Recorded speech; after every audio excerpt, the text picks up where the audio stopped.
For March the 7th, 2014, we talk about the Batman Arkham Knight announcement, The Legend of Zelda: A Link Between Worlds, and we ask you what game you anticipated the most. Welcome to the 53rd level.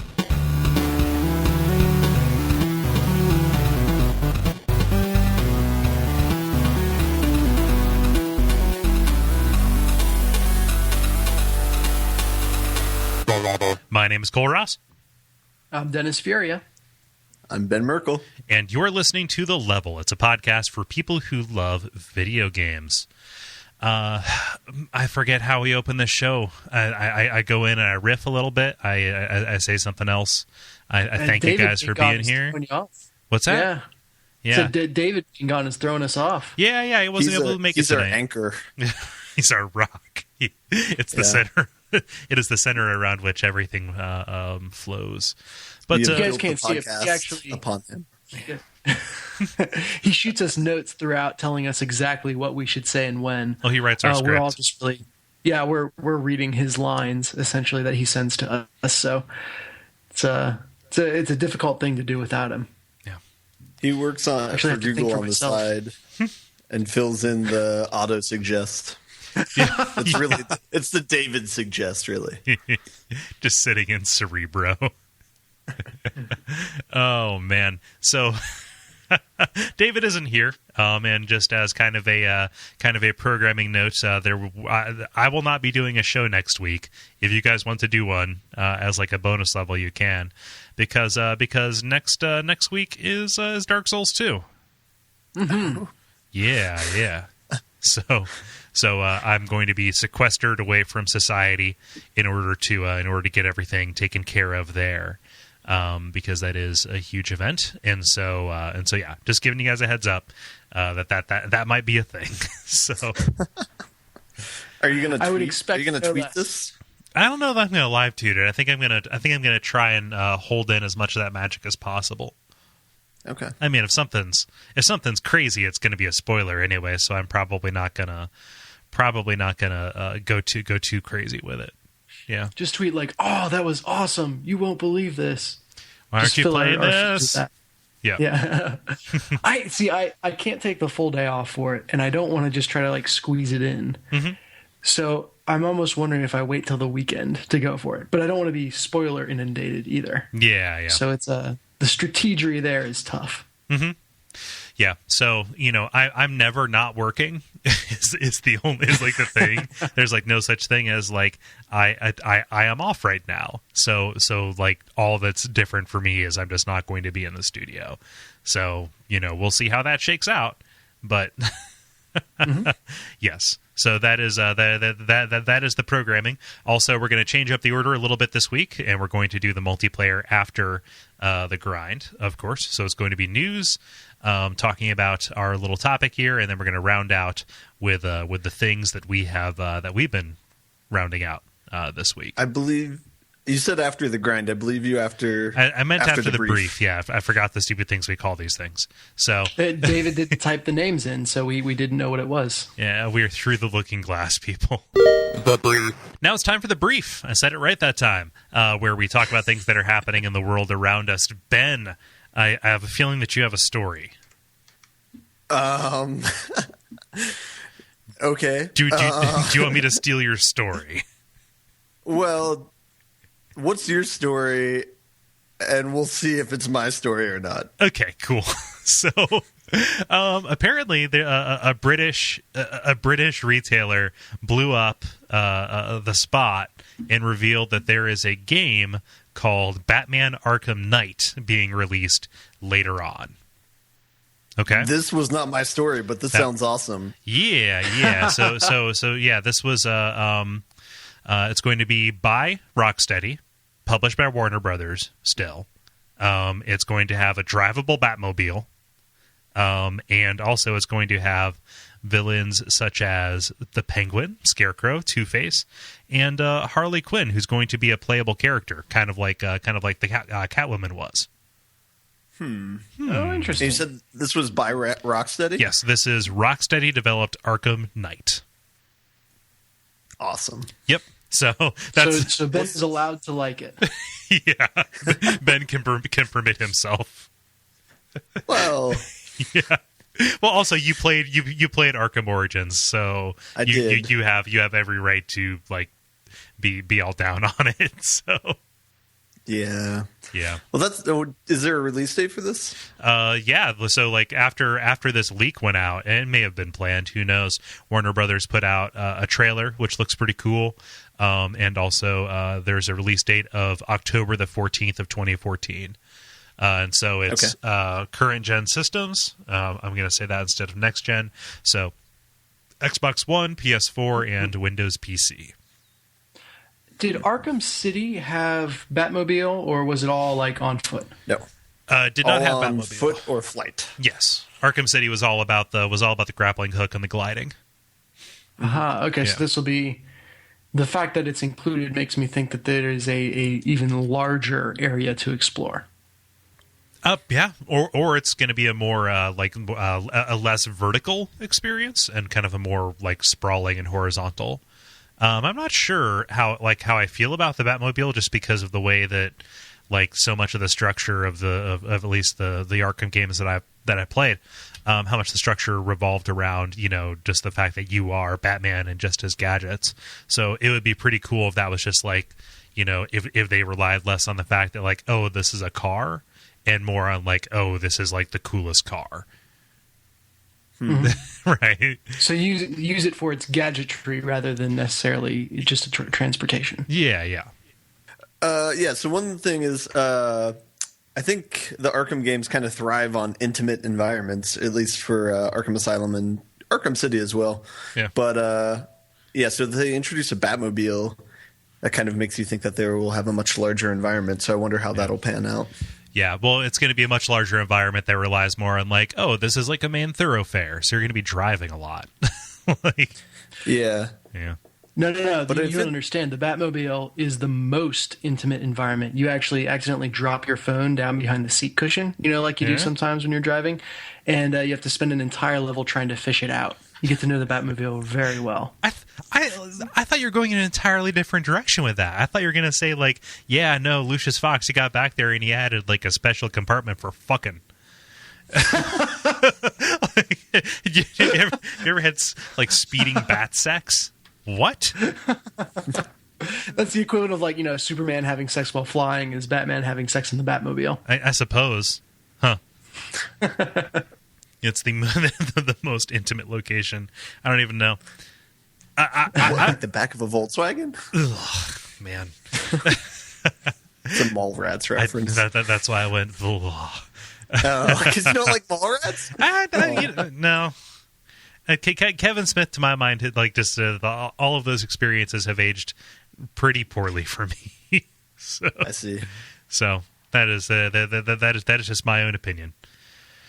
But I appreciate talking about pop culture and stuff. That is something that I do a lot, and that is probably something I picked up from those movies. So, you're saying Mallrats qualifies as pop culture?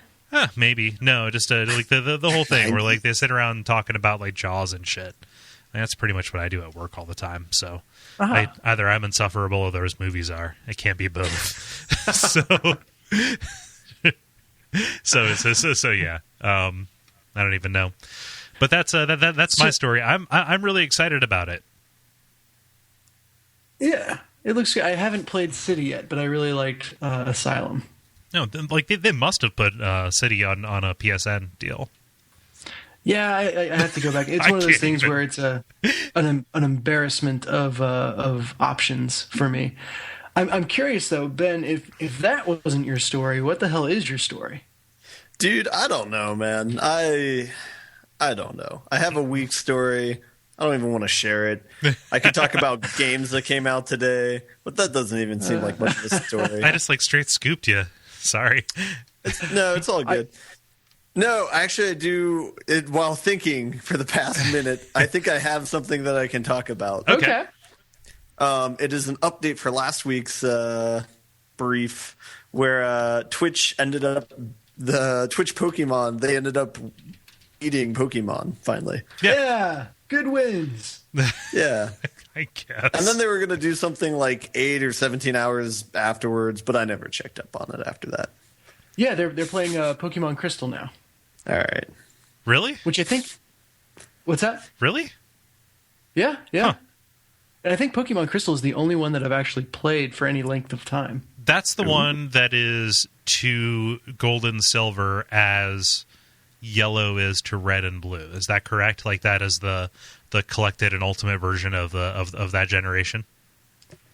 Pokemon is this weird blind spot for me, so okay. I am completely unknowledgeable. I just know that it was a save cartridge, or excuse me, the save cartridge on it was dead, so I tried to get as far as I could without turning off the Game Boy. Oh God. Yeah. It was a good, I would say 2-hour session or something like that, but never went anywhere. Yeah, no, that's like a straight up like 50-hour game. Mm-hmm. Wow. I saw a little bit of it because after you talked about it last week, Ben, I went and kind of looked at it. And so, they've got this whole anarchy and democracy thing going on. Mm-hmm. And I think the way they changed it now is that every 30 minutes it resets to all the way democracy. Just because there were so many people, I guess, gathering forces to go to anarchy that it was becoming unplayable. So now they've kind of built in. Is the guy still? I think it's still anonymous. The person who put this together, which is nuts. It's like an Australian programmer. I know that much. I've heard people say an anonymous Australian programmer is the way I've heard it described. So with the amount of attention that got, and with like just the sheer stats that I saw, there has to be somebody who can like sniff that. Like just the sheer amount of like internet detectivery that happens on even like less notable stuff than that. Mm-hmm. Like I would have to say like somebody knows this guy's name. Yeah. So I'm watching the stream right now, and there's commands every now and then, but there's a lot of swastikas and penises being drawn as the comments as well. Oh no! Sounds like it's gone downhill. Sounds like the internet got to it. So. Yep. Oh man, internet's leaking. You have to scuttle the whole thing. Now that you say that, it seems so obvious. I can't believe that lasted long enough to actually, complete a game before it got to that point. before it got to the swastika point. The swastika threshold. Yeah. Yeah. Like progress slowed once it blew up because there's a lot of that. But yeah. Whatever. Some men just want to watch the world burn, but it's just one of those things. I forget what I even said, last week about it, but just people will ask like, hey, have you paid attention to like, oh, it's like this is like a hail the helix, happy helix day, like are you talking about like that Canadian band, like are you talking about like Canadian rock music to me right now? Like, it's like no Twitch plays Pokemon, right? And it's like I said it last week, but I'll say it again, it is a panic attack to watch that is what it is. That is what it is like to have like just to be revving it in neutral. Like it's a bunch of sensory information and no progress. It's like, so it's interesting to hear about it, and I like the mimetic cultural and like religious stuff that like pops up around it, like insofar as I've not saw any of it out, but like I like the idea of just kind of these bootstrapped little societies that exist for a moment and then go away forever. But this won't go away for forever because it's the internet. But it's out there. Yeah, no, it's now a thing. So I'm going to be curious what happens with that in Crystal, because that does have a little bit more story, and like they're eventually like just like getting more of like the weirdness to it. Like that's like that's where they get like the alphabet mine guys. And then like that weird set of Pokemon and like spelling stuff out. What's interesting, so you said it was, an anxiety attack to watch it, and I heard you last week, but I did not understand you last week until I actually went in and watched it myself. Mm-hmm. And it's not like the big stuff like, oh no, you're going to lose this battle, or oh no, they're going to let go of this Pokemon, although I'm sure that's incredibly anxiety-inducing. But it's the stuff like, oh god, they're going back into the Pokédex again. That's another 5 minutes we're going to spend in the Pokédex. Yep. Like it's that shit. Yep, that's anxiety-inducing. Okay, so we're trying to walk up these like steps. Like these mountain steps, and say, okay, they're walking in circles, hitting a tree, and then down 5 ledges, and like that's an hour away. And there are people who keep this open in the browser, like while they're living their lives. Yeah. Oh, it's ridiculous. I know this is the second week in a row that we've talked about this thing, but am I the one with the problem? Yes. Okay. You are the responsible adult with a job. I guess. I mean, I don't even want to disparage people, like, because there are people who I know who are responsible adults with jobs. Like, some of them have jobs that are eerily similar to mine, like in the same office and shit, who are like bringing it up to me. It's like, that's weird. Interesting. Don't talk to me about Helix. And kudos to everyone, the internet, for beating the game. That's cool. So we talked about it. Like, it won't be on this week's Those Damn Ross Kids, but it'll be on next week's. Or it is not on this week's. It is on. Okay, it is not on this week's. It is on next week's. There we go. Where there's a service that is kind of like affiliated with the Pornhub network of websites. That is like, it's called PornMD. We talked about it like a long while back, about like the map of search terms, like, seeing like what people are searching for in Iran, you know, and like breakdowns of like the top 10 search terms by state, and just see what that is. That is, it's very interesting sociological stuff. But because like all of these little sites are conglomerated around this one network, they're able to pull in and actually create a feed, like a live feed of what everybody is searching for. Oh, God. At any given time, okay? And so I brought it up, and that was a bad idea. But just like it creates the stuff that isn't just like outright disgusting. Like it creates like this awesome unintentional poetry. But looking at it and taking a step back, you realize that what you're seeing is like the darkest corner of some grim collective unconscious. Okay, and it's like this weird collected will, and it's strange that popped up, roughly around the same time as like Twitch plays Pokemon, because what that shows is like that there is this weird mimetic interest in these collaborative like data mining things, and so I don't know. You just like you look at both, like what happens when a million different people at once try and play a game, and what happens when you peek in on millions and millions of people at once in what they feel like is their most private, darkest moment. Not like darkest. Yeah. I'm not like sex. I shame on you for doing this thing. Quite the opposite. Whatever. Well, just like literally whatever. But but like literally whatever. Not literally whatever. Right? Come on, let's be reasonable here. But like, so not like deepest darkest, but like your most private, right? Which apparently involves Pokemon, swastikas, and penises. Well, yeah. Oh man. And now the Doge icon. The Doge icon. Are people doing ASCII art of Doge? Okay, I will judge you for that. Okay. You found the line and crossed it. Good day, sir. So one thing that's kind of cool about it, though, is it's like one of the first examples of like a collective consciousness. Of course, right now, it's not as good as a single person's consciousness as far as like control. But like, I imagine like if this were utilized in the right way, you could do something cool with it, I suppose that's what I'm trying to say. Right, or you're restating a thing that I was ineptly trying to say, because that's totally what's awesome about it, right? Yeah, like just like the collective will. Yeah, Twitch plays Pokemon will go down in history as the first way to truly generate random numbers. That's what we're on here. That's what it's going to become. I'm not sure there is such a thing as a random number. Ooh. Snap, throwing snaps. Like I'm just Someone light a bowl. Oh, here we go. Cole's talking about numbers. we have Ben just cradling his chin on his hands, like, oh, no, just right. keep I have a beer tonight, so I'm good. Keep talking. Yeah.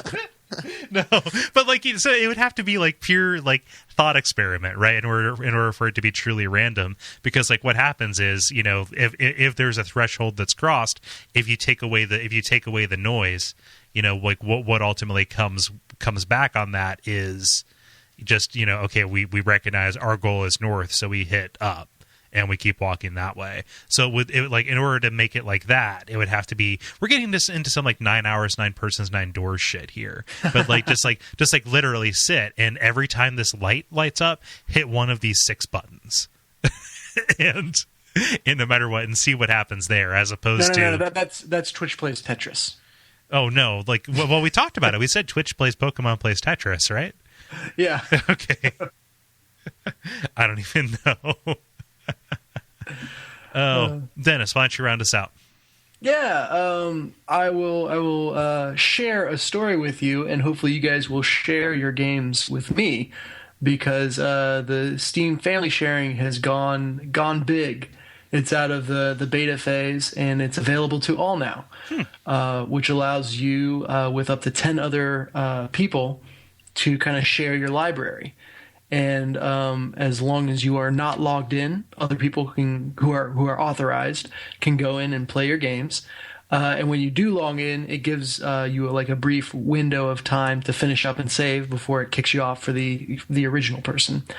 But you are now officially able to share digital games, and not through piracy. Okay, so 2 questions on that. When you say logged in, like even just like having Steam active and open, or on that particular game? Yeah, the article I have is not terribly clear. It says one user can access the shared library at a time, and should the owner try to access his or her library, guests will have a brief window to finish up. Huh. So I guess maybe you can have it open, and it's when you try to access it that it kicks the other people off. So, but because that would make more sense, like just like 2 people trying to play a game off of a library at the same time, not the same one, separate instances. Well, half the time I don't realize that Steam is open on my computer. Yeah, I just kind of thing. boots Like, up when my computer boots up. I just like straight always have Steam open on my computers, and now that I have that under television box, like there is like literally no time when I am not running Steam. Cole, disconnect so I can play your game. Damn it, Cole! I can't. It's like crazy at home. It's like it's as at home as it can be. So yeah. Yeah. So, and this is still something that like developers opt into, right? I believe so, yeah. Okay. That's pretty cool. I mean, we'll have to try it out. How long until you can sell your digital copies? This is my question. This is kind of the first step down that path. I think that was actually stopped because some country over in the EU, possibly, let's say Germany, was trying to say there are actually like digital property rights, and it doesn't matter if what you buy is something physical or if it's something digital. Really, you should be able to sell it because you bought it, you own it. And they just like that would actually set a huge precedent for, okay, well, right now the model that we've been operating under for so long is that you don't actually own the things that you buy. You just have a license to have permission to play them every once in a while. And that would actually break that. So I'm not sure that's in the cards because that was successfully overturned. Not recently, but like within the last 2 years. Interesting. Yeah, I think I might remember talking about that a while back. Yeah. Now that you mention it. Anyway, it's a cool thing. People who are listening, hit me up if you want to be my Steam family. I can share my wonderful games with you. Let's see here. I just opened this up. I'm right now sitting at just under 250 games. So holy crap! Never mind. You don't want to be in my family. You want to be in Cole's family. Oh man, we just learned. Sign up for them spots. They going quick. Yeah. Are you my dad? You my Steam dad. Cole, can we come over and play? Yeah. Yeah, I don't know. Like, I am so daunted by Steam's interface that, like, the idea of getting in there and trying to activate that actually sounds like it would it would sap all of my will to live. Yeah, it's not clear on how you actually activate it on someone else's computer. That'd be an interesting little rigmarole. Yeah, or is there like a group or something? I don't know. I don't feel like their interface game is right. So. But black hole or not, this is kind of an interesting move forward for the way we play our games and the games of others around us. You guys want to do multiplayer?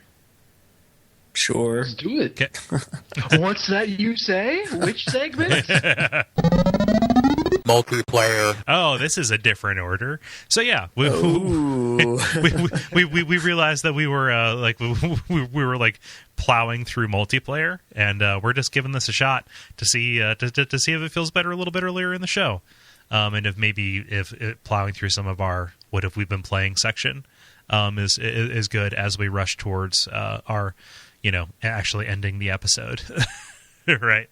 Actually figuring out how to budget that time, but who knows? Time is very weird for podcasts. So, mentioned at the beginning of the episode, but next week is Dark Souls 2, which I'm very excited about. Dennis, are you picking it up at launch first week, something like that? I don't know if I have it in my house that I will be able to resist playing it. So my goal is to delve into it over the weekend, and I'm not sure if I should buy it right away and have it tempting me or wait to buy it until the weekend. So I am as now undecided. Definitely will get it though, obviously. Okay. Yeah. And we've been looking forward to that for a good long time. So I wanted to have a frank and honest discussion about game boners. which is a term that I think was coined by Sean Elliott of GFW Radio way back when, which is like when you're just like super excited about a game that's coming out, right? Like the most you've ever looked forward to it, and sometimes people go to crazy lengths in order to satisfy those. So we call those edgers. Oh, come on, man!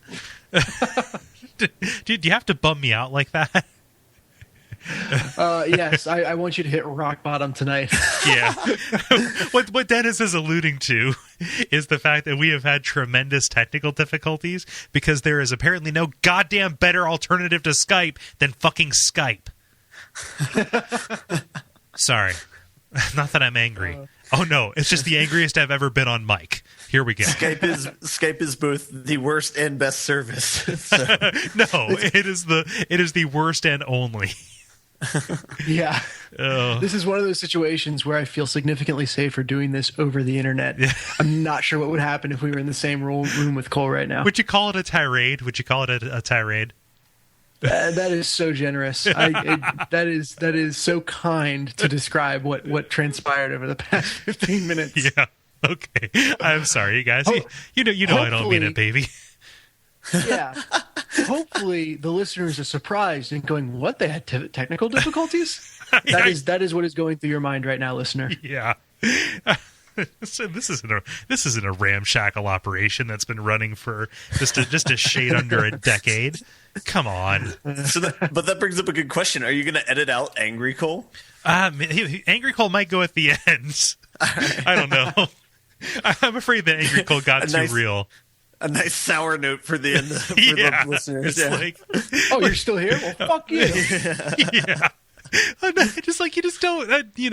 I get peaked on the show, like PIQUED, like just like incensed, I would say.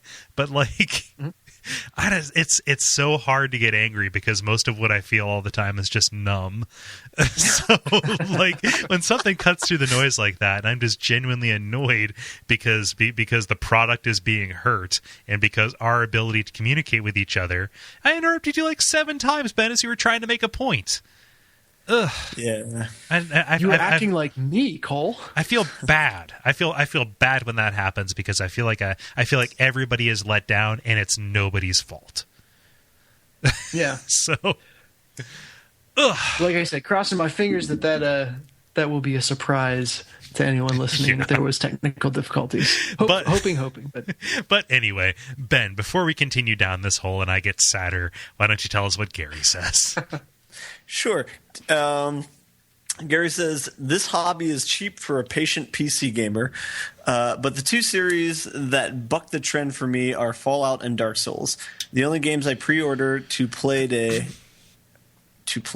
and date. To play day and date. Yes. Oh, I see. Play day and date and get the feelies. Yeah. I don't know what that means, but cloth maps. Gotta get up on them art books, son.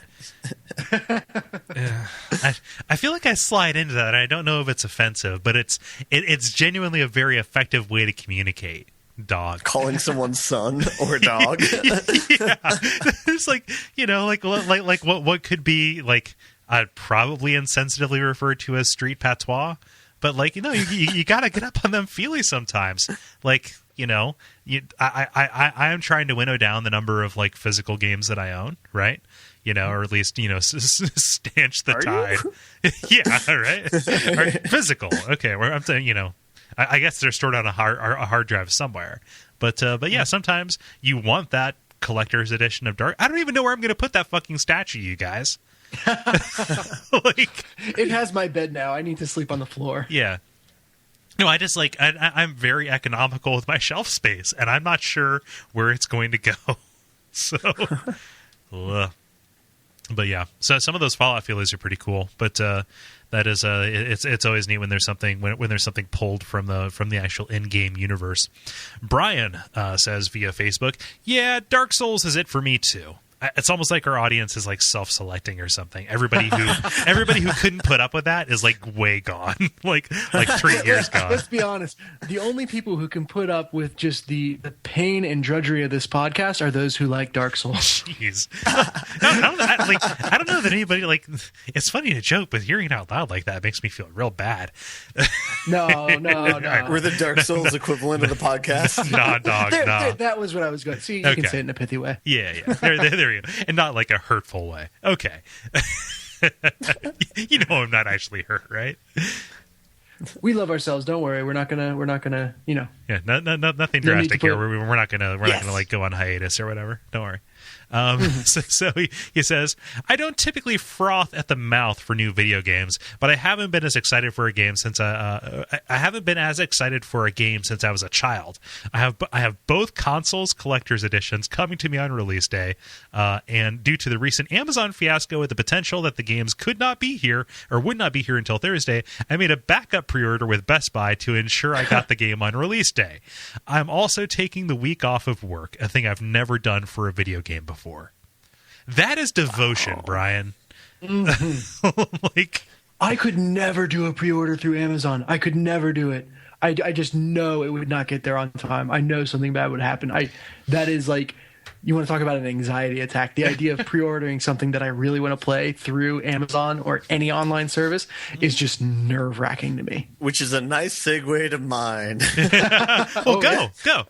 I got Portal 2, and I was, it was a game that I was super excited about, but I would had to constantly put it out of my mind for the year before it came out. Yeah. I got it a week after it released, and I was super sad. That first Friday when other people in the math department were talking about the game and how awesome it was, and it was just like, aww. And that was Amazon fucking you around? Yeah, unfortunately. Huh.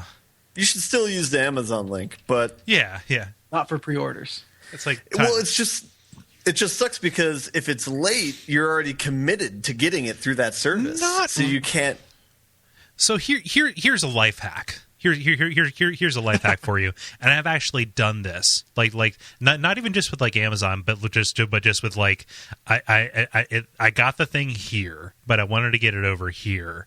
If you buy it someplace, this depends on having the money to be able to do this. So say you ordered a game off of Amazon, and at the last minute there was a snowstorm or whatever, and it was absolutely important to you to be able to play it. What you do is you make a secondary, okay, I'm going to run to Meijer or Best Buy or Target and get this thing because I know they're going to have it there.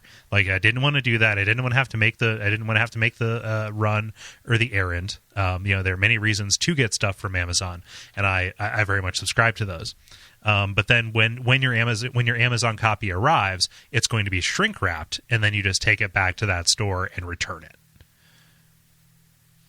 Ah, look at you. Yeah. So, all right. So now we have a scheme for how to get a bunch of money through the Amazon link for anything that we would buy normally. We just order through Amazon. Holy shit! That's actually, if I was an amoral person, that's actually kind of brilliant. Are you calling me amoral, Doc? Come on. Evil. No, I do not at all encourage you to do that because it still feels a little gross. Never mind. What? You're not getting all your money back. You still have to buy one copy. Sorry, I was thinking that you return it and you would get all your money back. No, and yeah. it would go through the Amazon link. No, you still have to buy a copy. Okay, never mind. It's not brilliant. No, it actually, I mean, it would be kind of brilliant if you're like, oh, I want to get this thing from Target because they're going to have a better price or something. I don't even know.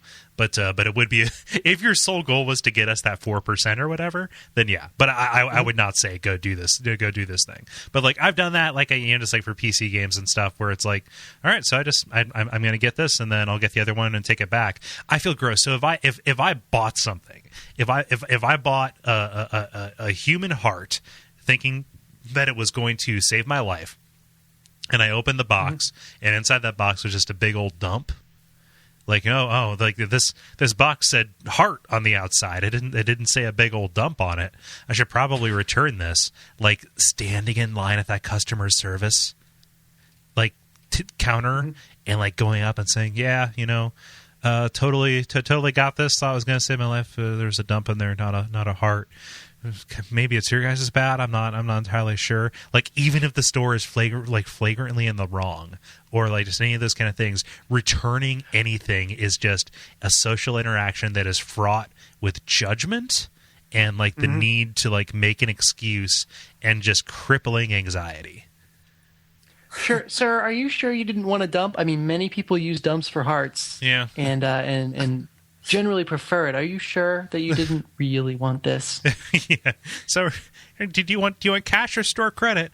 Oh man, I should probably do store credit because that like affects your profit margins less. I could probably go find something. Sir, this is Bath and Body Works. You use unscented soap and unscented laundry detergent. Come on. Why are you here in the first place? Like, no, take the cash and go away. You can have cash, store credit, or we can not put you in purgatory for more time, you horrible, horrible person. Yeah, you monster. You just horrible shit of a man. I hate it. Don't make me return stuff. But that is a way to do it. So his idea of having a backup one. And yeah, that was a huge thing. Like I wake up on Monday morning and I have an email from Amazon saying like, hey, this thing that that's going to be delivered, like that you're having shipped to your office, like, and like you totally would like just like stay home that day, except you want to have it shipped to the office so that it would be so it's like sure to be picked up by somebody, right? Mm-hmm. Like, yeah, it's not coming in on Tuesday. It's coming in on the 13th. And, like, I probably pulled kind of a dick move. Like, I wrote in, like, I could have just written in and said, like, hey, I have Prime. I ordered this, like, 6 months ago. Is it possible for you to, like, bump me up to release date shipping? I'm not sure if there was an oversight. I wrote in and I said, like, hey, it's, like, really, really important for my business that I have this on the release day. And they were like, okay, cool. I might as well have just written Google me. Yeah. And so they said, yeah, it's going to, like we updated the shipping, blah, blah, blah, at no cost. Hopefully at no cost. Hopefully. No, because you're already paying for Prime at no additional cost. Yeah. Yeah. So yeah. But it is fixed, and I'm fully aware that I might have to go to a store and do my little trick there. But, you have to do what you have to do. They're crazy lengths. Mm-hmm. Crazy lengths. Dennis, what's Vivian got to say? Yeah, Vivian says, when I was in elementary school, Final Fantasy II, yeah, it's 4, but I'm posting from a position of childlike innocence here, was my favorite video game. I got it for Christmas the same year I got my SNES, and with the exception of brief forays into Mario World, it occupied the console the majority of the time. I played it and replayed it, beat it from beginning to end multiple times, skipped basketball practice, and stayed up late to hunt exotic rare items. Naturally, I was jazzed about Final Fantasy III coming out when it started showing up in Nintendo Power. Then the strategy guide popped up at Toys R Us, either right as or in advance of the game's release. I bought it and devoured it. I spent hours poring over enemy tables. My parents decided that, Final Fantasy III would be their experiment in teaching me patience. Oh. I begged her to buy or help me buy the game. And she said she'd get it for Christmas that year, but I'd have to wait for months. Months are an eternity when you're in elementary school. Oh, yeah. So I did the only logical thing. I knew she had bought it from the way she was talking, and I knew where they kept the Christmas presents.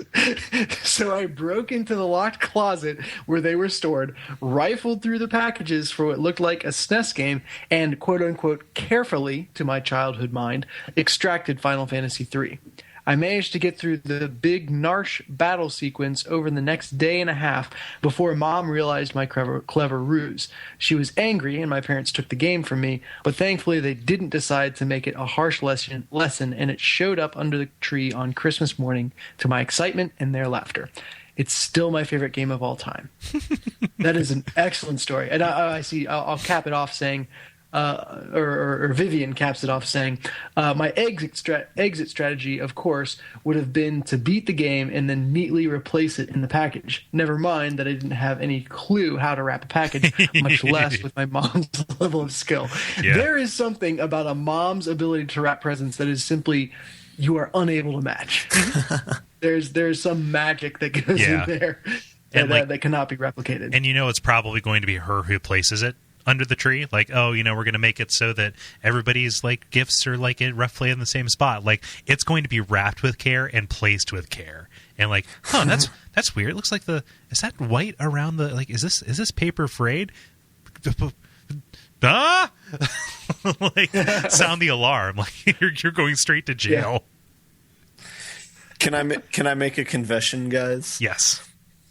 So I did a very similar thing with the movie Gattaca during one of my Christmases when I was a kid. That's not a joke. That is an actual story. Uh-huh. Oh man, I dug receipts out of the garbage. I never went as far as to unwrap the present, but I got receipts. I cut open a boxed copy of Half-Life 2 before it was wrapped. Got the disc out, installed it, put the disc back in, resealed the box. And then played it under cover of darkness until I got it for amazing. Christmas. Okay. Did you get away with it? What's that? Did you get away with it? Yeah. Well, it's crazy too because your birthday's like a month before Christmas too. I know, right? But the game wasn't out by then, or okay. So I think the game might have been out around that time, but I didn't have the computer to play it at that. So like this was post getting the computer upgraded in anticipation of getting Half-Life and all of these games for it. So was the computer upgrade your birthday present? No, that was something I bought for myself because keep in mind I'm a grown ass man at this point. Like if this was an Amish community, I would if this was an Amish community, I would be like I would have 7 on kids. Heroin? Yeah, I'd be on Rumspringa and I would be like twitching in a corner on methamphetamine. No, no, I'm 16 goddamn years old at this time. No, 17. It's 2004. Okay. So that just means you have the experience to pull this heist off. I suppose. One last job. They always call it one last job. So apparently I had enough like wherewithal to save up the money to upgrade our computer so it could play Half-Life 2, but I instead asked for Half-Life 2 for Christmas instead of just buying it myself. Don't. I didn't think things through that well. I feel like you were a grown-ass man, though. Yeah, I feel like we're all diminished. Okay, so under the lengths that you've gone to sate your game boner, we have betraying the ones who loved you most. So that's gonna be a tough one to top, you guys. A tough one to top. Oh man, Ben, what's Chad say? Chad says, first, I'm super excited that I might actually meet the deadline for this prompt, which he did. Yeah, like with aplomb. It's been like 8 hours. You did good. Yeah. Second, I have 2 stories. Star Fox 64 is without a shadow of the doubt my favorite pre-Dark Souls game of all time. By the way, this is like a Dark Souls support group. This podcast, Dark Souls Eve. Yeah. Nintendo Power distributed a special mailer for the game, a VHS trailer detailing the Rumble Pack. Though Hype Machine and its iterations had not entered the lexicon, my perception pegged it at 11. I watched it almost every day until release. I hope my parents still have that tape so I can watch it when I'm in town. I'm sure they will have a VCR. Because they're parents. Yeah. That's like those VHSs, like everybody who grew up like roughly in that certain time period. I never heard of the Star Fox one, but like the one everybody like has reference to and probably still has lying around is the Donkey Kong Country one. Like, you want to talk about a hype machine. Like, here, have this commercial that you can watch as many times as you want. I had a Jack and Daxter DVD promoting Jack X Racing. Promoting that in 2002. Sorry. Yeah. Curveball. But it was billed as the Jack and Daxter movie, and it took the cutscenes from all the previous games and edited them together as a movie, using Daxter to like narrate anything that you couldn't piece together. Mm-hmm. Which, I mean, it was like an hour and a half long, and then it had like a demo for Jack X at the end of it. But that's you don't see those anymore. Yeah. Now you just have hour and a half documentaries of how the game was made. Now you just have the entire internet, and you can see somebody let's play the entire game before it's like even announced. Have fun. Hey, mystery. What happened to you? Oh, it's like gone forever. Nothing is special anymore. Don't even bother getting out of bed. Ben, what's the second story? Not a cynical episode at all. So we were only halfway through Chad's comment. So he says, also, because he had two stories. We've only told one. Dark Souls brought me back to gaming with the same level of excitement, albeit in a form of lots of virtual deaths as Star Fox. But I was not aware of the game until a month or so after it had launched. For Dark Souls 2, I've pre-ordered the CE and the Black Armor Edition. Obsessed over shipping times. Am I right, Cole Ross? Pre-ordered the guide as a reference for my many playthroughs and committed myself to achieving the coveted Platinum Trophy for Dark Souls for PC and Demon Souls. Ooh. Now I just need an Estus cocktail recipe. Oh, that's pretty good. Like... Yeah. Just to come up with something. Oh, that might be something I do. Like, come up with like, hey, there's a Dark Souls themed bar in Japan. So I'm sure there is an actual Estus cocktail recipe that you can get. Yeah. Huh? No, I'm just picturing it being like bright green and fizzy. Like how do you achieve that? Huh? Creme de menthe. Yeah. Tonic water. Creme de menthe, tonic water, and apple pucker. And then you just immediately go to the hospital. So, wait, in your guys' imaginations, does Estus taste good or bad? It's a favorite. So, well, I think in the spirit of Dark Souls, the drink needs to kill you. So. Yeah. Creme de menthe, apple pucker, tonic water, and arsenic. So you have to drink a lot of it. Like, that's roughly the size of a medium to large vase is the flask is. Mm-hmm. So I'm picturing it's like mm-hmm. if you're drinking that radioactive dye. you know, it's like you just have to do it's like, why do I have to drink so much of this fucking dye? It's got like little marbles inside of it.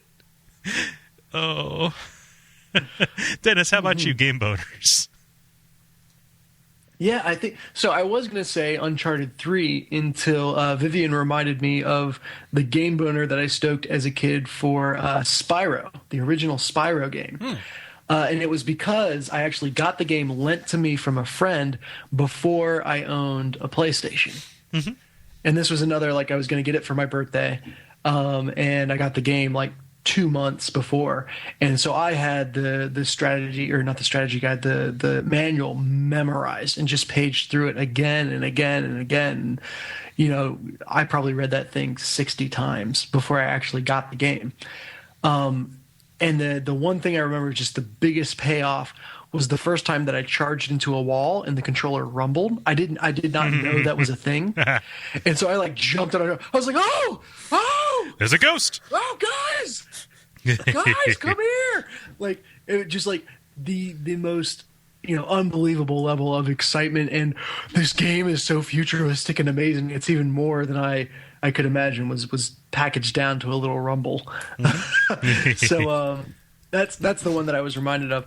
I also, for for Uncharted 3, that's the only game I've ever pre-ordered, and it's the only game that I intentionally cleared my schedule to play, and it's the only game where I went back and played Uncharted 2 again, or so played the prequel in advance to get myself hyped for the next one.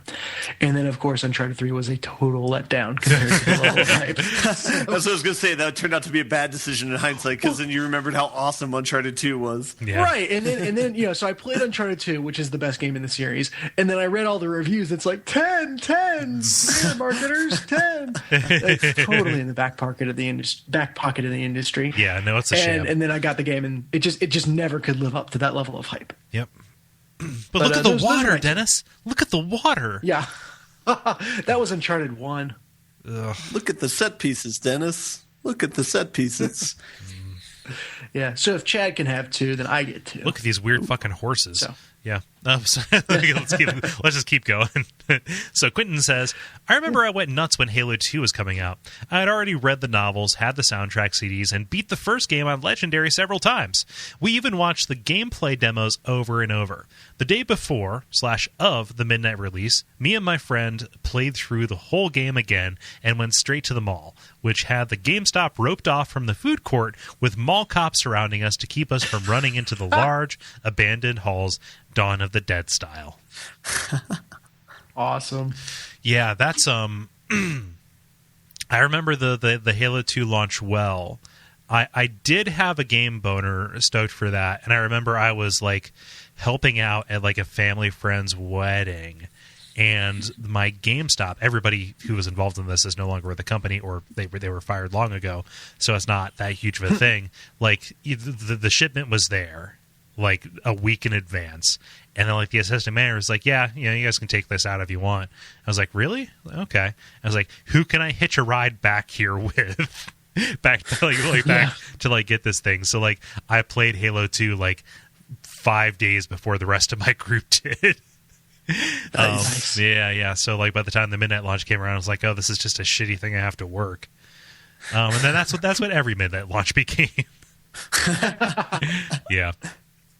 But that's weird because like I can picture that exact moment where you're having the mall cops right there, because if you're in the Eastern time zone, we were probably doing that at roughly the same time, looking up at the same moon, thinking that one day one of us would make a podcast and the other would be listening to it, and it was just that one coin flip, Quentin. It was just that one coin flip that decided which way that was going to go. But in the end, we both had Halo 2.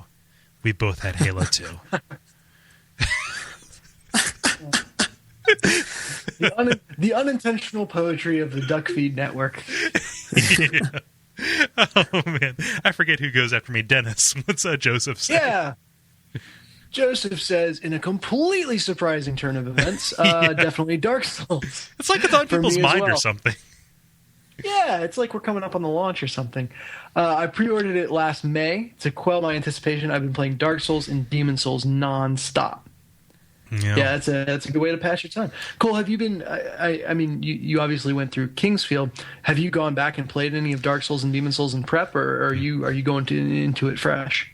I mean, how fresh can it be? Like, I don't know. I feel like I know everything I need to know about both Dark Souls and Demon Souls by now. To like, yeah, and that's not coming from like a place of arrogance. It's just a matter of like, yep, you know what? I feel like going back and doing this. It's like doing the Rosary or something. There are no surprises, right? And so for me, it's just like I'd rather like walk into it with walk into Dark Souls 2 with just a little bit more wonderment left, in the matter. But yeah, but I have not done that. However, I can understand other people who are. Yeah. Cool. Yeah. Let's see here. I'll do mine real quick before I round us out with Michael, just because his is long and it's pretty funny. Let's see here. So mine would probably like there are a bunch of them. Like I remember back before like games really had release dates, and you would just like read the reviews in EGM maybe like 2 months out before your local Babbage's or whatever got the game.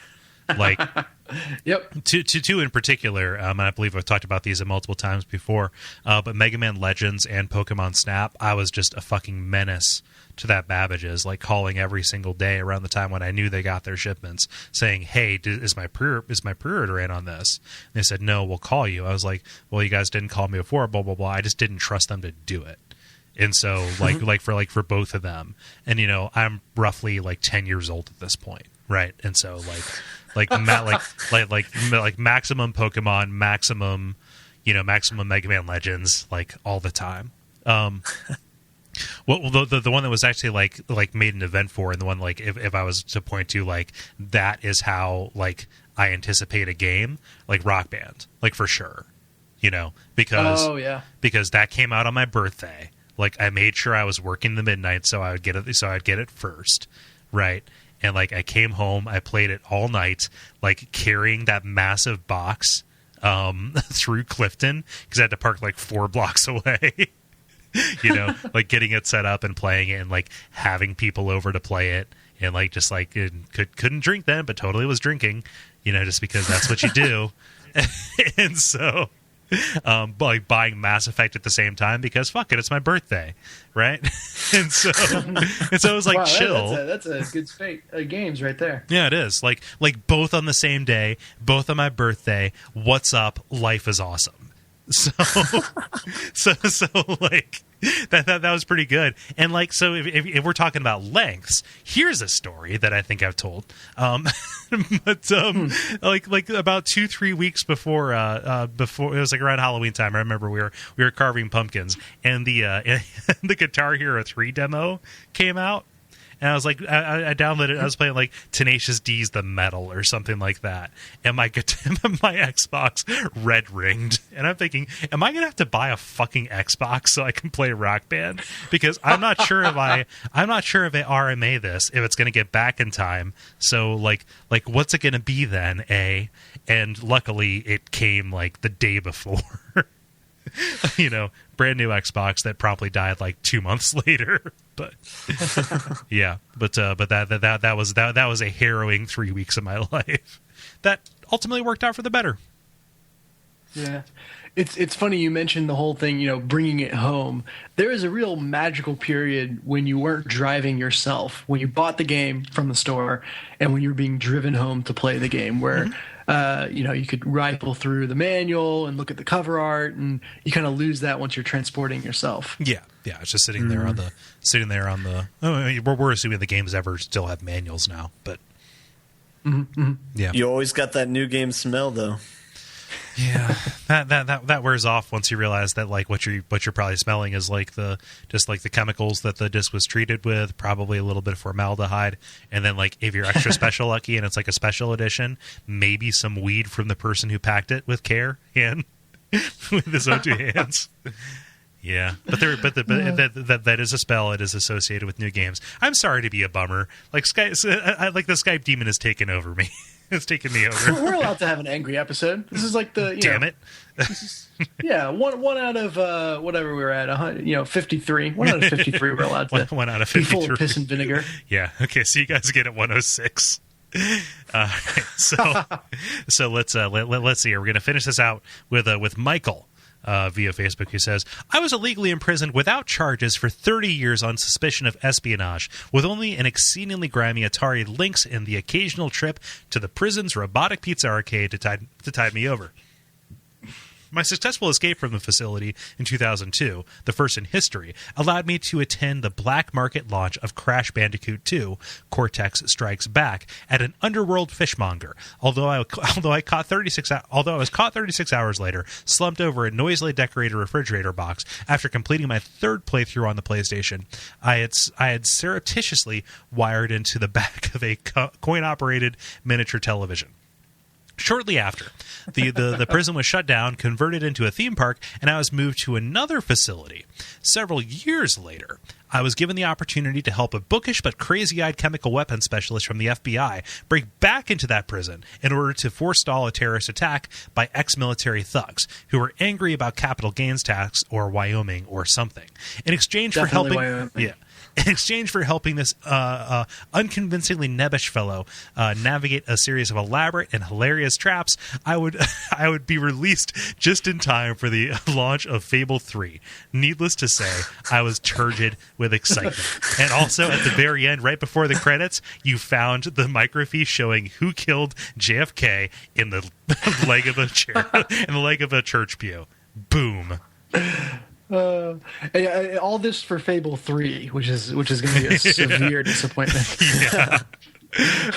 After playing Fable 3, I asked them to put me back in prison. Yeah.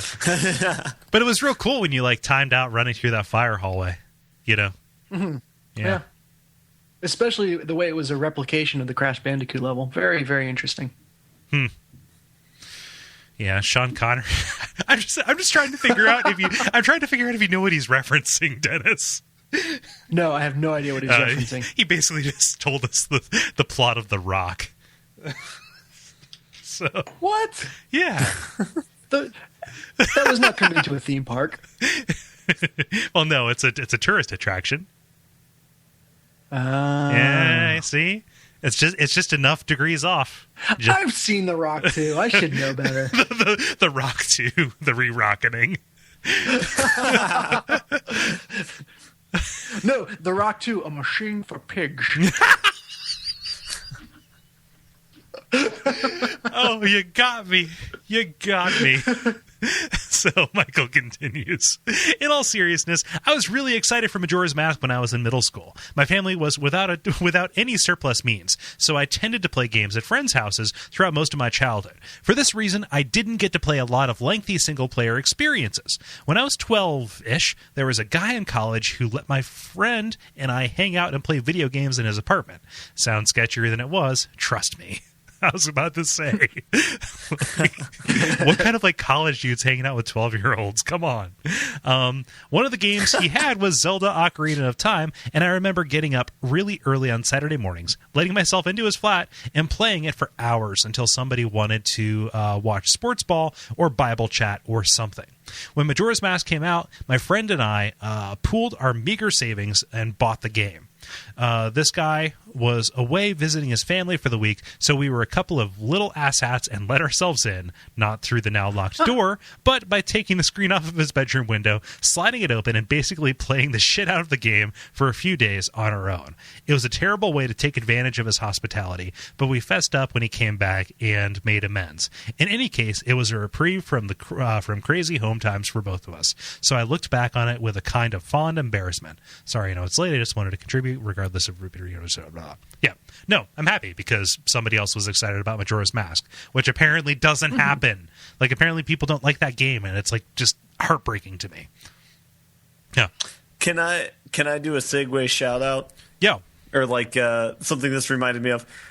When we were in Turner together, I took advantage of the hospitality of Michael Cullum and Nick Bicus and played the entire Zelda Ocarina of Time? Twilight Princess. Yeah, Twilight that's Princess. The one. I beat the entire thing in their dorm room as their RA, which is like a 50-hour game. So thanks for that, guys. I'm gonna have to confiscate this. I think it has weed booze in it. What weed booze? Did he just close the door on us? Hey, Ben, Ben, it's late. Are you going to be wrapping up anytime soon? Yeah, I don't know. Seriously, get some beer I see in the corner. It was sadly like that.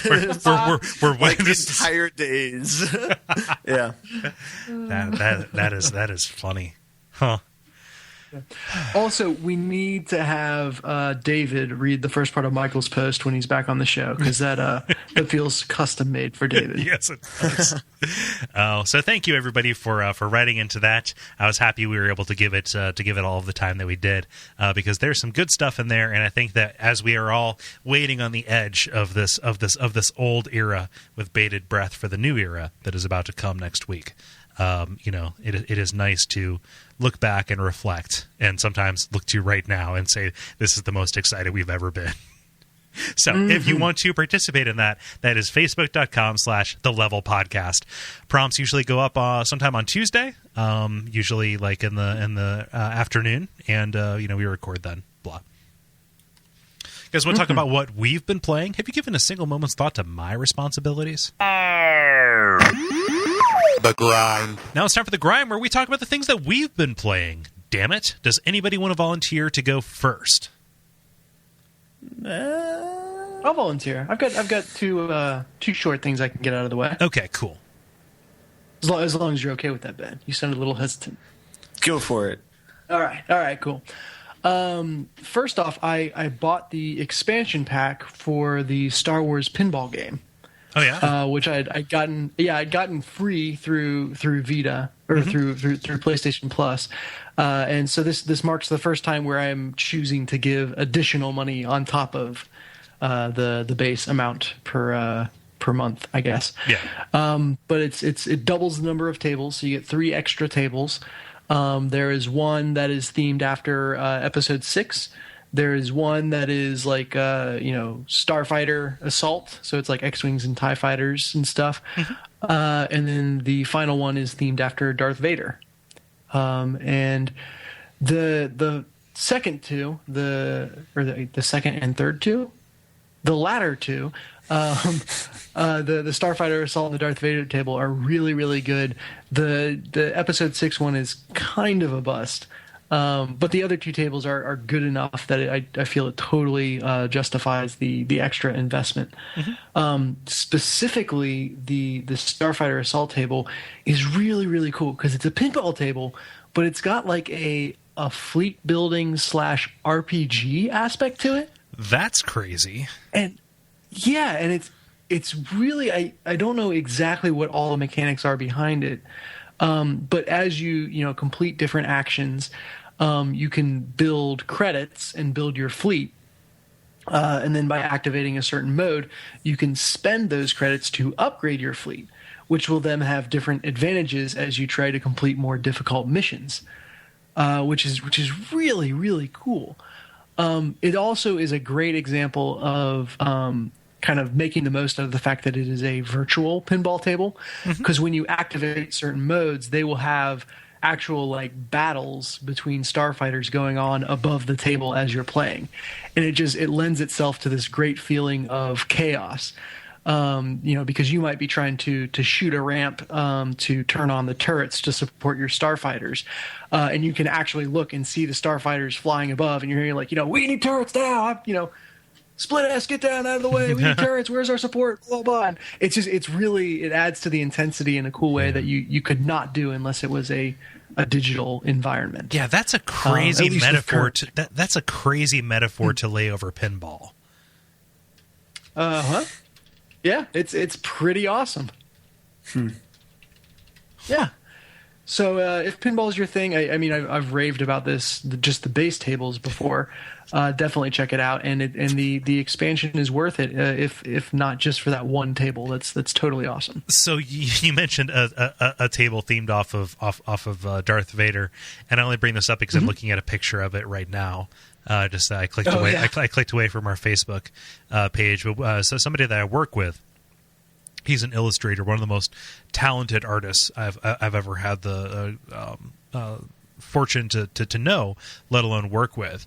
He has one hand, and just in the past month or two, he let's say month. In the past month, he's gotten a new prosthetic, which is a jet black, rubber coated robotic hand that responds to his neural inputs.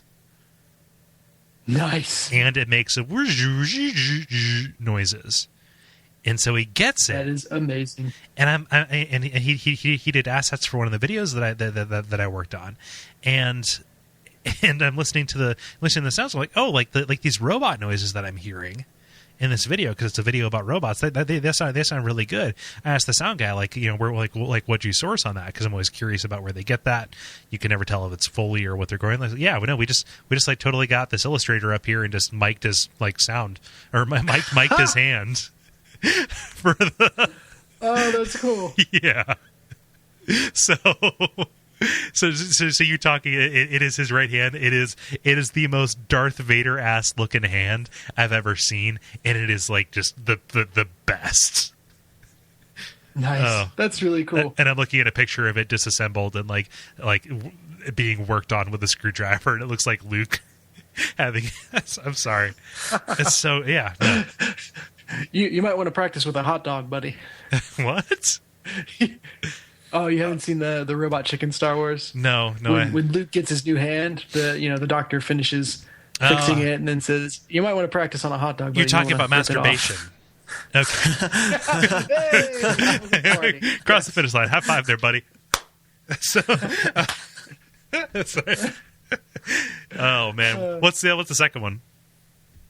I've also been playing Remember Me, which is again PlayStation Plus because that's all I ever do anymore. I might as well have their logo tattooed on my forehead. I guess. If they keep giving you enough free games to play, like I don't know that anybody could blame you for that.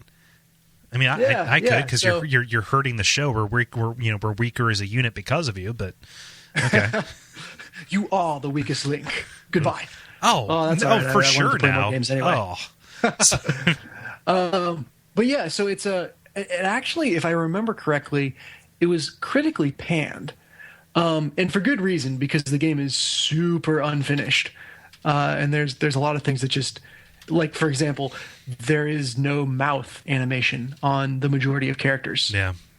So they like very carefully construct their cutscenes so that the people are never looking at the camera when they're talking because their mouths don't move. And when the people do, there's like one or two characters where they made the investment and everyone else is just a Ken doll. Oh, either commit or don't. Like, could you imagine Metal Gear Solid if only like Snake's mouth moved and everybody else was just a crazy.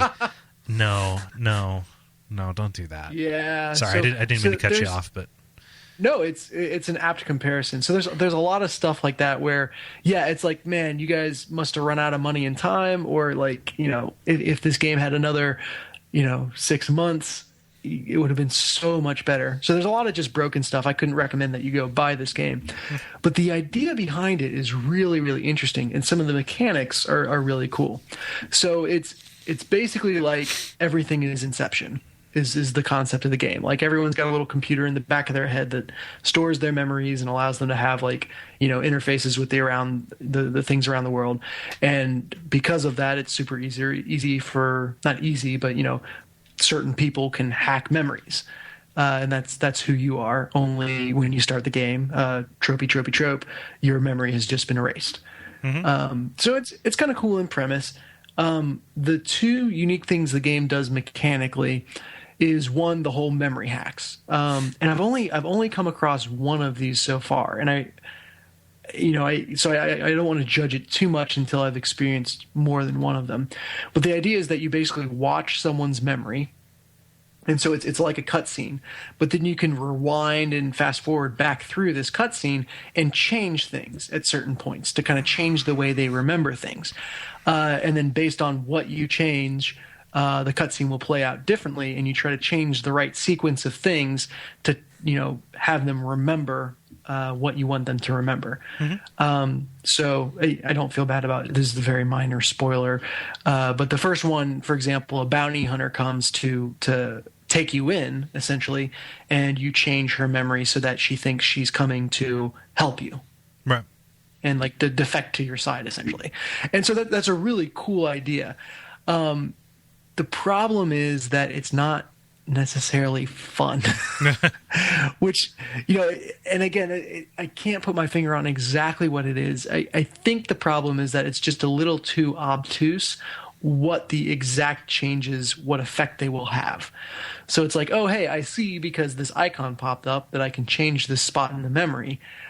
But really, I don't have any context for what that will do other than changing it, watching how it plays out, and then deciding whether or not I want to keep it. So it feels less like a puzzle and more like just pure trial and error. Yeah, but a really cool idea nonetheless. Mm-hmm. And it looked neat maybe, too. Oh, go ahead. It looked like it was building an interesting world, right? Yeah, and it would be an interesting world, but it all just blends into generic sci-fi. Like I think the story is super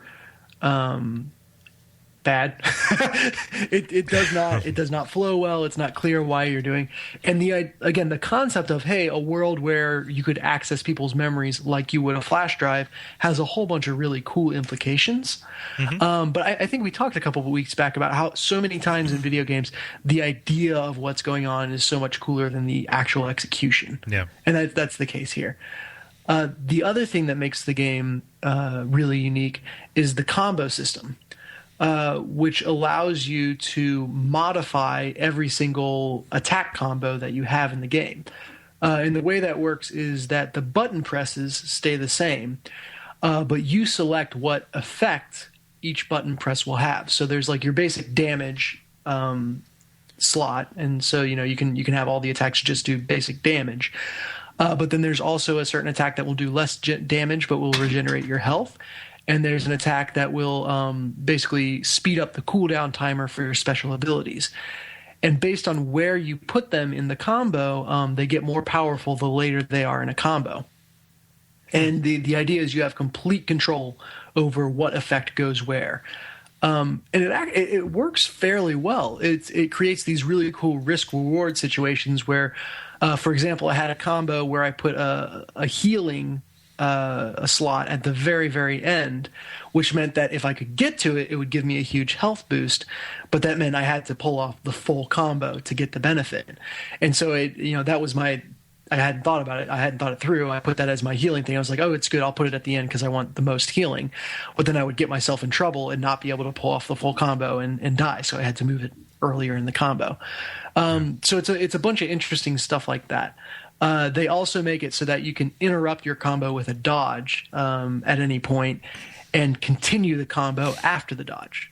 So it's a really, really in-depth and cool situation that they got going on. Yeah. That almost makes it sound like Tony Hawk-like how you can customize like which combinations do which trick in order to kind of like maximize your loadout, and like knowing like, okay, I'm going to repeat this one, so often, and just like mapping whichever ones like that has less effect. So like whether you do a kick flick McRib or an ollie oxen free, like it's really just a matter of like what point you get. Like there's a little bit less strategy to it, but like the idea of assigning your own combos to that and making it flexible actually is kind of cool. Yeah, and the actual combo building part of it works really well. But I'll come back around to the same complaint that I had before, which is it doesn't make the game more fun. Yeah.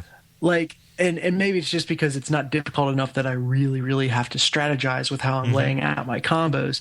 But it often devolves into button mashing, and I'll realize halfway through a fight that I'm not actually doing combos. I'm just mashing buttons and doing the basic attack each time. Yeah. There's some other cool ideas, like they have enemies that you can only see when they're in the light, so you have to play around with turning on spotlights at the right time to get them and stuff like that. But like I said, I couldn't recommend that you go buy this game, but just as a curiosity and as something with cool concepts, it's pretty interesting. I would say I look forward to Remember Me Too. But that's TOO for anyone who's wondering. I doubt that's actually going to get made, though. Wait, so you're not actually referring to an actual thing? You're what? No, like if they were able to take the ideas from the game that exists and pour that into a sequel where they're able to like refine it and make it better. So you're just pitching a title, is what you're doing. I'm pitching Remember Me Too. Yeah, too. As well. Remember Me Also. So Remember Me Also. That's a really weird way to say Remember that. Me Not. Yeah. Isn't that what Job uses? That's just Rufinol. No. So, I'm sad at what Capcom is now. This is weird because I looked at that, I was pretty excited about Remember Me when it came out. I was like, I can put that off because I just have so much happening right now. If I'm a mover and shaker, but I don't know, I don't see a lot. I'm looking at their docket for stuff that's coming up, and it's it's everything on modern consoles is Monster Hunter and Street Fighter, and I understand that that is where they make their money, is Monster Hunter and Street Fighter, but a bunch of my favorite games like ever were made by Capcom, and to hear that like when they take that chance, it's actually not delivering on it is real like bummy outy for me. But yeah, it is kind of sad. It's bittersweet to play it and just say, "Oh, this could have been really cool." Yeah, but that's kind of where it's at. Did they? I forget. Were they involved with the most recent DMC, or was that totally farmed out to Ninja Theory? I think that it was like mostly farmed out to Ninja Theory. Yeah, I'm not sure. See. They're listed as publishers, so they just published it. Like the okay. Development was just Ninja Theory. And then there was a company that localized it for PC. So, yeah. Huh. Actually, that's what's on my docket. Okay, Ben, how about you?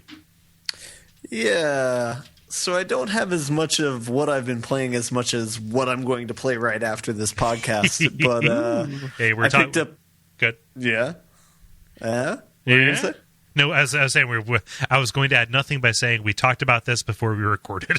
So yeah. One of the reasons I was partially late to the podcast was I was out scouring for the Stick of Truth, which came out today. Oh, all right. Game. Yeah. So it just needs to top the N64 South Park, which is an easy task. Oh, so you just mean doesn't make you the most motion sick you've ever been? It just needs to be like a functional game, and then it'll do better. So okay, yeah. Cool. Ben, what's your history with South Park? Would you consider yourself a fan of the shows? What brought you to the game? Well, I do very much appreciate the writing of South Park. I do really like Trey Parker and Matt Stone. I think they are very insightful in their humor. That said, like half of South Park is that, and half of it is like dick and fart jokes. But I don't mind that necessarily. So yeah, gotcha. So I would maybe because I saw this as a game and was like, oh, that looks like it's a pretty good game. And then I'm familiar with South Park, so I don't know that I would get all the in jokes for it. But did you come to this primarily because of South Park, or did you come because you wanted a good RPG to play? So I watched like the first 10 or 15 minutes of the game, I think a couple weeks ago, and that's pretty much what sold me on it. Yeah. Oh, okay. And so hopefully this is not a spoiler since it's in the first few minutes of the game. So of the classes you can choose to be, it's like you can be a warrior, a mage, there's something else, and then the fourth class is the Jew.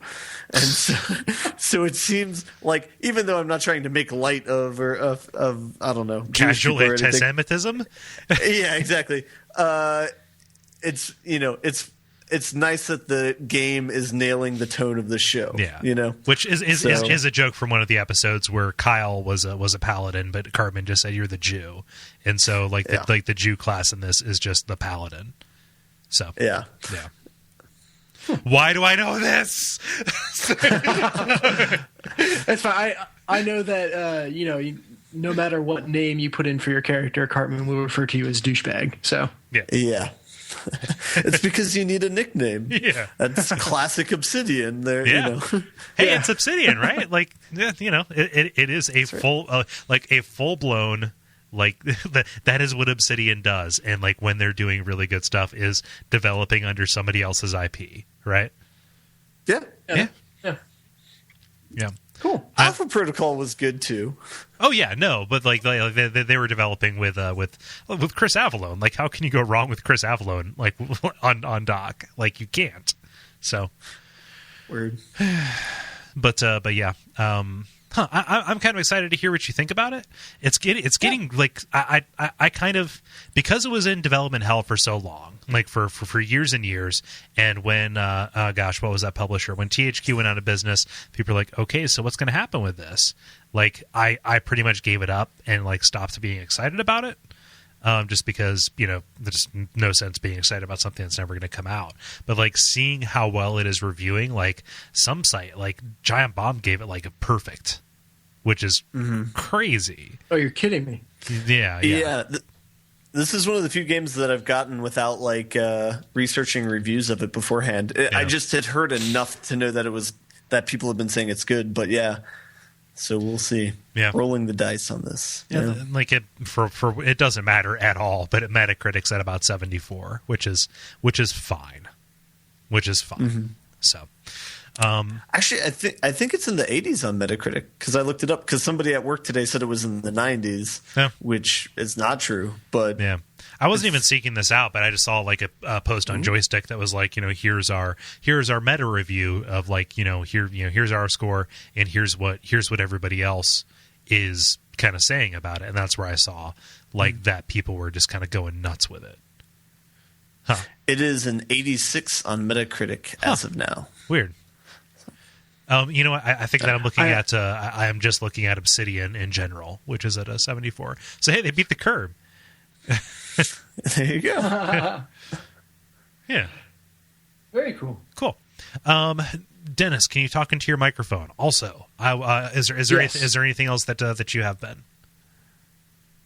I also have like a couple weeks left on my PlayStation Plus month trial. Because I know, Dennis, you had messaged me before asking if I had seen the lineup. Unfortunately, I've played most of what's on the lineup. Tomb Raider I've already played. I forget what the other ones were. Thomas Was Alone? That's the one I haven't played. So that is something that I do need to sit down and play because it's not a long game, I believe. No, not long at all. And I've heard you guys talk about it, and yeah. I have not played it yet, so I will probably play that sometime this week. So, yeah. Cool. Yeah. That's about it, though. Yeah, I've been unproductive. Bunch of gonna plays. Well, I mean, you don't have to say that. I've been unproductive in video games. Let me rephrase that. For our purposes, which means I've been productive in other things. Yeah. So sometimes there's other stuff happening. There is no shame in that. Let's see here. Just like there are many different forms of intelligence, there's many different forms of productivity. I don't know. I know we all think about it in terms of video games primarily, but we need to acknowledge that there's other types out there. Yeah, no, like not everybody's like me, where it's like, so what have you played? Oh, nothing, except for maybe this 15 hours of Deadly Premonition over 4 days. So I have been playing, but it is not for us to say. Although I will say, holy shit, Deadly Premonition, like. If ever there was something like this, you have to cherish this. You have to look for those things that feel like they were made specifically for you. Even in all of its contentious, like most of the time not fun to play, just like weirdness and confrontationalness, like the things that it is referencing, and just the sheer joy with which it leaps at, like just fucking with your head. And just like the superfluous systems, like, oh my gosh, it is like this is a Kole ass game, like this is this hole was made for me. It belongs to me. Now, is that a wolf or a wolf? There's no real distinction. We do so we call it the Wolf Initiative, the Wolf Initiative, which is part of WAF Industries. Yeah. But that is technically one of our 4 modern games this year, which is good because after this year, after this run of shows is up, then like other stuff that came out around that time is going to be like fair game for our little heuristic that we use to choose games by. So, what does WOLF stand for? Watch out for lens flare, which is our modern games initiative. Yes. Yeah. Okay. Yeah. But not a J.J. Abrams fan club. Nope, I don't get the reference, and I will not attempt to either. It's simple. J.J. Abrams uses lens flare. Oh, okay, cool. There we are. Thank you for helping me. We all learn. We all learn when we help each other. Shortest distance between 2 points. A simple explanation. Occam's thing. Yeah, I don't know. Occam's razor. Yes. Occam's lens flare. Before I get into the one game I've kind of been dipping my toes into, I want to give an update on my PC. So even though how'd that go? I saw a tweet. Yes. So even though it's been 10 years since I have reached inside of that's not actually the case, but 10 years since I've built a PC in earnest, I got it to post on the first try. Ooh. Yeah. What's posting? It's just a term for like when you press the power button. When you press the power on button, something happens. because it is totally possible when you're building this thing that you could fry apart, or you could like get something, just not seated right. It's a huge big hassle, and you're saving yourself like half of the cost of building this machine. So like it makes sense to do it yourself. But that first moment when you plug it in and power it on, when you power it on, is fraught. It is terrifying. But I got it to turn on, and I was promptly met with the ordeal of working with Windows. Literally, you guys, I've used it every day. Every day it's been like, there are 63 updates that you need to install. What? You haven't used Windows in 10 years. You will pay. I mean, I guess, but like, come on. Like every time, like when I'm sitting down, like recording games, which it does it great. Like recording 720p off of like my little Elgato machine, like as I'm playing, Deadly Premonition, like it does it like a champ. But when I go back and I check and see that, like, oh, this machine is about ready to like restart in the middle of recording because like, oh, well, there's an update to install, so I'm gonna have to just don't like restart my machine. Don't do that. Don't do that without me saying yes.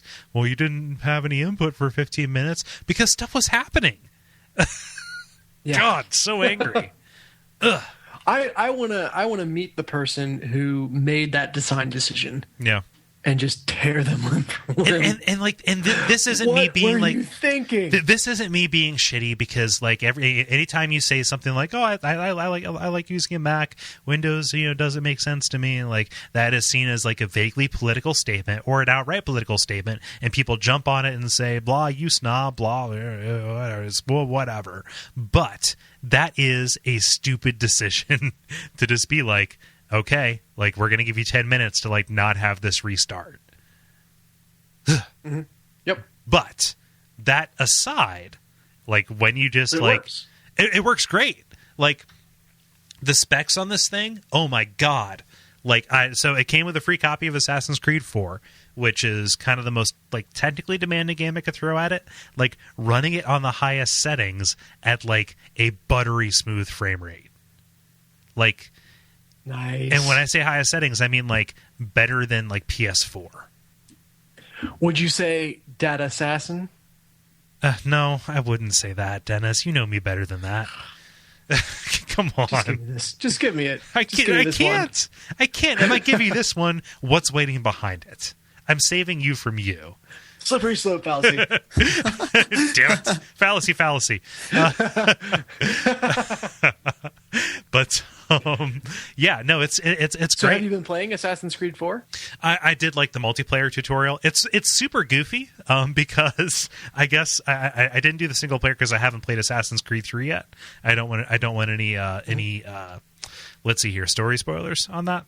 But spoiler alert, it's a terrible game. Yeah, okay. I would just want to put it on easy and get through it. But no, I just like I'm kind of invested in what happens because I've played a bunch of these games before. But I did the multiplayer, and the multiplayer has a story, which is that Abstergo, the company that does the Animus, is Ubisoft. And like what the explanation that they give is like, we're here with the with the newest Animus system, and like it is a dude like with a headset talking into the camera like he's on G4, or in a more modern reference like I don't even know what else, but like it's like somebody giving like a walkthrough on a video, like an overexcited dude in a polo shirt saying, we've added so many new levels and blah blah blah, like so like the Animus is now an entertainment product and they're walking you through it. So that's crazy, and I'm curious if that extends over to the single player. But like, I kind of dig it, just because it is meta enough. But it's Dark Tower enough. Yeah, a little bit. Well, I mean, like I said, meta enough. Mm-hmm. But yeah, no, it looks amazing. Holy shit! And like records nice, and just oh man, it's so great. It fits right underneath my TV. Like just it's like a big it's a black box that sits under my TV that plays games better than a PlayStation 4 would, and it can record everything that I do. Not like, like around the house, but like when I say, hey, record this, it's like right there. So that's good. No, that would be Xbox One. Yes, it would. With the NSA, like straight up plug it into that shit. Oh my God, you guys, I am so scared. So I didn't mean to talk about Assassin's Creed 4, but here we are. But the truth of the matter is, when I am booting into Steam Big Picture mode, everything is A-OK. The less I have to deal with the operating system on this machine, the better. But yeah, it is neat, nice. And so I'm working on getting like all of my stuff over onto it.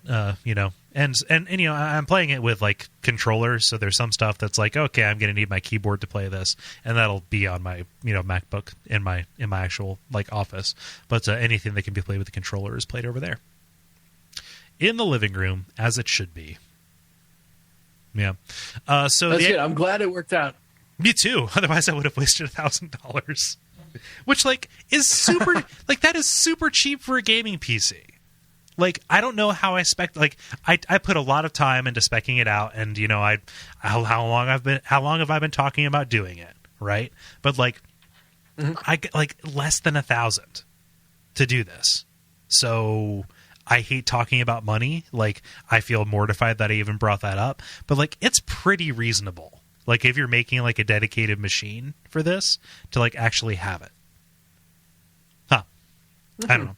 So, thinking about like actual games that I have played, if you're listening to this yesterday, the episode of Watch Out for Fireballs about Link to the Past just went live.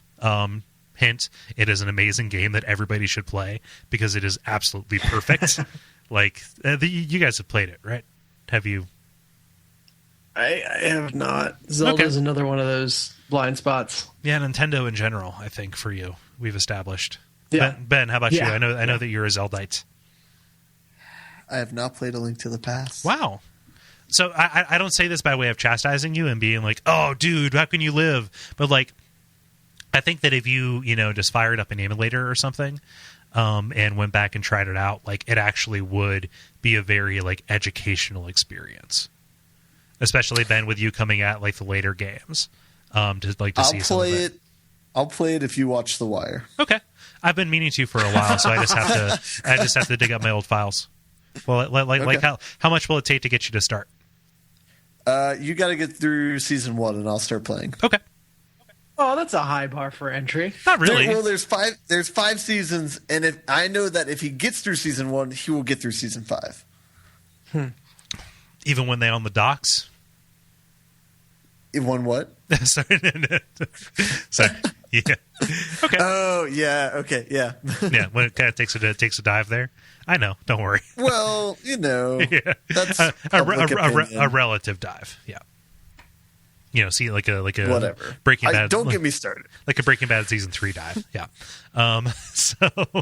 So I like season 3 so far. Yeah, it's okay. Season 3 is good. Is it? Season 1 and 2 are the dive parts of Breaking Bad. The end of season 2 is so stupid. Yeah, it is. You know what? That might be what I'm. Stupid as his pink sweater. That might be what I'm thinking of. Is the end of season 2? Huh. It's been a while since I've done like a rewatch. Just like season 4 is where like shit gets live. So I see that as being like the like when it happens. So let me look here. Let me think here. So in relation to that, I remember talking about it a while back that I just bought a Link Between Worlds and just have had it sitting on my nightstand shrink wrapped for going on 4 months now. So it's like, I might as well now that I have played, a Link to the Past. Let me fire this up. Holy shit, you guys! It is really good. Nice. So me saying this and you guys having not played it, it's going to be really hard. Can you clarify this for me? Okay.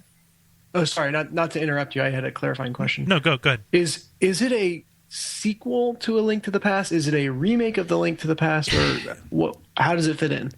I thought that it was going to be more of a direct sequel than it is, and it might end up being like a direct sequel. But it is a sequel. It is as much of a sequel or more of a sequel than any Zelda game has been since like Zelda 2 to Zelda 1. because Link to the Past, when they were like, okay, let's make this a prequel to everything that happened, and then all right, Wind Waker takes place before that, this is. It is as Final Fantasy X-2 is to Final Fantasy X-1, although I'm not sure it's still the same Link. Okay. So it's still like the top-down presentation. I haven't played either of the previous DS Zeldas, so like the 3D interpretations of 2D Zelda play, like either the Phantom Hourglass or the Phantom Pain or the Spirit Tracks or Spirited Away. I haven't done any of those. But this one, it looks like a very lovingly recreated Link to the Past world, down to the world map even.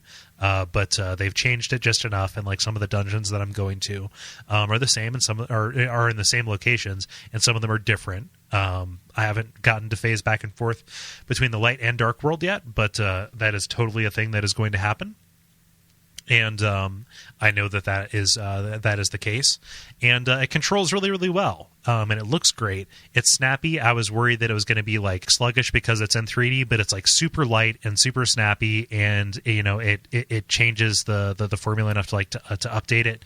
So like when you swing, it's not just like the one-sided arc. It like hits everything in front of you, and the like when you charge up a spin attack, like it actually shows you the radius that it's going to hit around you. It's not tied to a grid like older Zelda games are, and yeah, it's just like super breezy. I'm not as put off by the item rental as I thought I was going to be, just because when you look at a Zelda game, you think every dungeon is going to have an item that is like attached to it, and I know that I'm going to have everything that I need going into it to get that item and then finish it out. And, instead of that, you actually have like this little guy who rents you items, and you have a certain amount of energy on them, and you recharge that by moving, and if you die, you have to re-rent them, or you can just straight up buy them. But that hasn't been necessary yet. And kind of the gimmick of this, because every Zelda game has to have a gimmick. Even Link to the Past had the whole world switching thing, which was a gimmick for its time. But the idea that like the guy that you're fighting, at least as of right now, his whole deal is that he turns people into paintings. Like somebody will be standing there fighting him, he'll blast them, and then they'll turn into like a mural on the wall. He hits Link, but he has a special like bracelet on. This is like the first hour of play, and what that does is gives you the ability to walk up to a wall and turn yourself into a painting on it and walk along it. So there are like these little holes, and you like wrap around. So that's a way to get from like room to room, or like to the outside of towers, or to cross over pits. And so it takes this 2D game space that you're looking at and effectively makes it 3D by doing this little thing, by sticking you to a surface and only giving you the two ways to move, like to actually navigate it. So it makes you think about these environments in a completely different way. Yeah. Are they introducing new mechanics to it? Like, do they just use that one gimmick in many different ways, or do they do things like, oh, while you're 2D, you can XYZ as well? So far, that is not the. So far, there's not an awful lot new that I've seen beyond that. Then again, I'm not too far into it. Like, I haven't even gotten to the Dark World yet, so I couldn't say if they mess with it, too much. But like, I mean, Zelda, you kind of know what items you're going to get. And like any kind of like innovation or playing around is going to be in the margins. That said, the idea that like it just opens up a bunch of dungeons to you and gives you the ability to take the tools, it's less railroady than Zelda has been for a very long time. Oh, that's cool. Including Spirit Tracks, which was literally railroady. I'd be interested to see if they take all those, staple items that you mentioned and kind of reimagine what they do in 2D. So they have a different functionality in 2D than they do in 3D. Oh, yeah. In like the base world, I guess. Yeah, I'd be curious. I would be very curious if that was the case. Huh. But yeah, I love it. The music is great. I'm glad you're enjoying it. Yeah. It is very good bedtime playing. So. And that's everything. You guys want to button it up? Let's do so. The credit. Well, that was the level number 53 to be exact. As I said at the beginning here, we are, or at least I will not be here next week. If you guys want to orchestrate something, that is totes cool. But otherwise, scheduling will resume as regular on the on a non Dark Souls 2 week. So yeah. If you want to participate in that multiplayer thing, as we said, that is facebook.com/the level podcast. And, we put out that call there. Thank you, everybody, for coming out in force. And let us know if you like this little rearranging that we've done. We're always – that's kind of the cool thing about running our own thing and doing this podcast and not being beholden to anybody but you guys. Like, we can totally, shift around to do whatever makes the best product for you. So let us know. And that is, Duckfeed.tv/contact. Otherwise, there's the huge. There's iTunes ratings and reviews. There's the Amazon tip jar. That's duckfeed.tv/tip jar. And good old-fashioned telling your friends. Is there anything I'm missing, you guys? Don't think so. Okay. Talk to your friends. Yeah, talk to your friends. Even though Skype tries to get in the way, talk to your friends. So, this has been Kole Ross. I am at Kole Ross on Twitter. That's KOLEROSS.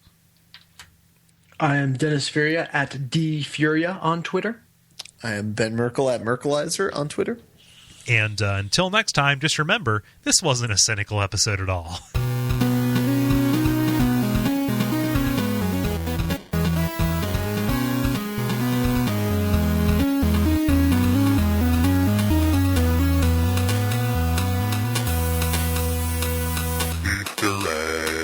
Cut to Kole yelling.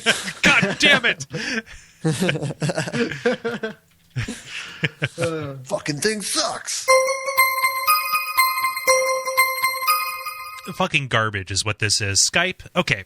If anybody out there, if it's $100 a month, I will pay it. I will pay it to have something that is not fucking bullshit garbage that ruins podcasts.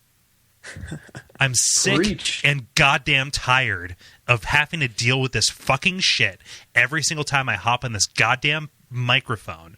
Sorry, it's not anything. I don't know why I'm yelling. I'm yelling to nobody. But it's terrible. It is the worst thing. Are you not having a beer tonight, Kole? Sorry. You seem really on edge. So just about this, it's been an issue for the past, I would say maybe 2 months of recording, actually, anytime, anytime, and it's better when it's just roboting and when it's just lag. It's better when it's roboting than when it's lag, because when somebody starts coming across like a robot, it's fine. But what you see happens is you try and cut in, and because one of us is maybe 4 or 5 seconds behind, so I'm and at least those train wrecks as everybody politely tries to avoid stepping on each other, and it kills the flow of the conversation. It kills it. It makes it just an abomination. And so, I would rather Skype just drop the call than do this bullshit. But okay, I'm going to drop this. Dennis, can you call? Yeah, I can try. Okay, cool. So now you guys know what I sound like when I'm angry. Yeah, takes a lot to get you there. Yeah. Well, no, it's the most trivial thing. Not when you're trying to do a fucking podcast. Yeah, it's true. I'm back. What's up? Hey, Kole. Hi. What you drinking? I've got Yingling. What you bevin'? Yeah, I mean, just standard. Old standby. I picked some up when I was at the grocery store because it was on sale. Mm-hmm. It is functional. What's funny is I've actually been in a really good mood these past couple days. So because of anything in particular? No. He just likes yelling at things. Yeah. Oh man, he just throws and yells. All right. Yeah. It's always the stupidest things that derail that kind of mood, though. Yeah, definitely. It's kind of like that old standby. You can't logic somebody into a situation they didn't logic themselves out of, or sorry, you can't logic somebody out of a situation somebody didn't logic themselves into, right? And Yeah. so like whenever Yep. it comes to like talking with somebody and figuring out like, okay, so do you know why you're here? No? Okay, I have like we're so far back in like the way that I like would understand how to help you that like I don't even know. So like if you didn't come by that like good that good mood, honestly, it was just kind of like there's like maybe the humidity and the air pressure are just right, and like there's just the right amount of sunlight bouncing off the snow that you feel fine. Like if it is something that fragile that is doing it, then something as stupid could also like just like take that away. Mm-hmm. Yeah.